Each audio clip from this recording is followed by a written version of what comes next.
ঝিনাইদহ ৪ আসনের আওয়ামী লীগ থেকে তিনবারের মনোনীত এমপি আনারুল আজিম। তিনি গত ১২ই মে ভারতের নিউটন এলাকায় সঞ্জীবা গার্ডেন নামে একটি ফ্ল্যাটে নির্মমভাবে খুন হন। দীর্ঘদিন পার হয়ে গেল, দুই দেশের আইনশৃঙ্খলা রক্ষাকারী বাহিনী এখনও পারেনি তার মৃতদেহের খণ্ডিত টুকরাগুলো উদ্ধার করতে। সঞ্জীবা গার্ডেনের এই অভিজাত ফ্ল্যাটেই বালিশ চাপা দিয়ে খুন করা হয় আনারুল আজিমকে।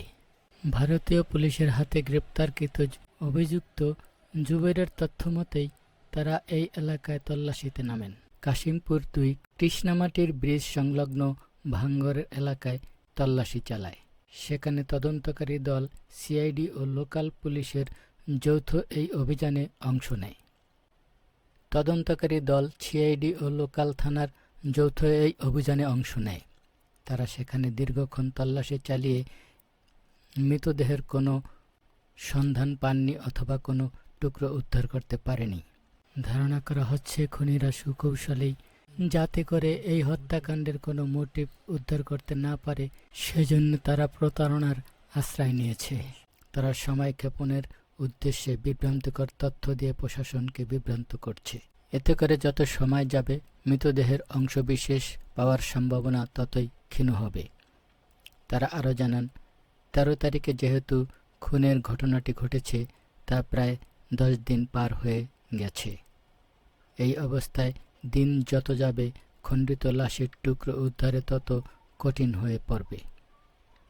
এ কারণে প্রশাসনকে চিন্তায় ফেলে দিয়েছে।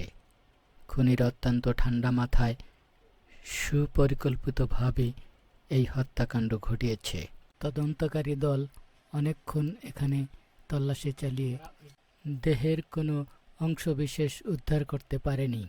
তদন্তকারীর দলের ধারণা ছিল, ঘটনাস্থল থেকে এই জায়গাটার দূরত্ব বেশি একটা নয়।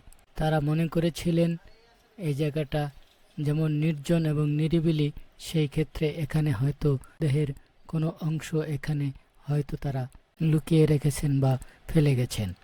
সেই সূত্র ধরেই তারা এখানে ব্যাপক তল্লাশি চালিয়েছেন, কিন্তু সর্বশেষ তাদেরকে খালি হাতেই ফিরতে হয়েছে। রাতভর তল্লাশির পরে তারা এখন পর্যন্ত কোনো লাশের টুকরো উদ্ধার করতে পারেনি।